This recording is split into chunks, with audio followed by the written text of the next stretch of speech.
तर पहा मित्रो, एका प्रश्नपत्रिकेत 50 प्रश्न विचारले होते. बरोबर उत्तरासाठी 4 गुण मिळतात व उत्तर चुकल्यास 2 गुण कमी करतात. जर रामूने सर्व प्रश्न सोडविले व त्याला 92 गुण मिळाले तर त्याने किती प्रश्न बरोबर सोडवले? या टाईपच्या गणात काय करायचं, जे मार्क्स भेटले त्याला डायरेक्ट जे बरोबर उत्तर आले मार्क्स आहे त्यांना भागायचं. म्हणजे मी काय करेन इथं 92 भागेला जर मी 4 केलं तर किती आहे माया?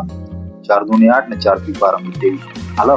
आता हे 23 क्वेश्चन कोणते होय का? कमीत कमी माये 23 क्वेश्चन तर बरोबर असणार आहे. म्हणजे उरलेले किती क्वेश्चन? आता 50 पैकी 23 गेले, 27 उरले. आता हे जे 27 क्वेश्चन आहे, हे 27 क्वेश्चन काय होय, याची चुकलेल्याची बरोबर संख्येची गोळा बेरीज आहे म्हणजे 0 आहे. म्हणजेच मला 92 मार्क्स भेटले. मी काय करून मग आता मापाशी रेशो काय दिलाय तुमच्या मार्क्सचा?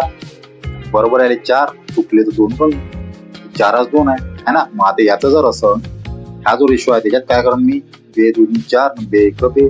आता याले करा आता उलटा. हे होय माई प्रश्नाची संख्या, हे 1 हे गेले 2.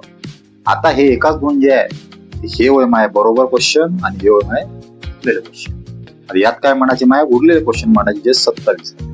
2 आणि 1 किती होते भाऊ? 3 होते. त्याला भागेला 3 केलं. एका युनिटची आली व्हॅल्यू 9 आणि 9 न जर याला गुणलं तर 9 1 9 आणि 9 दोन्ही 18.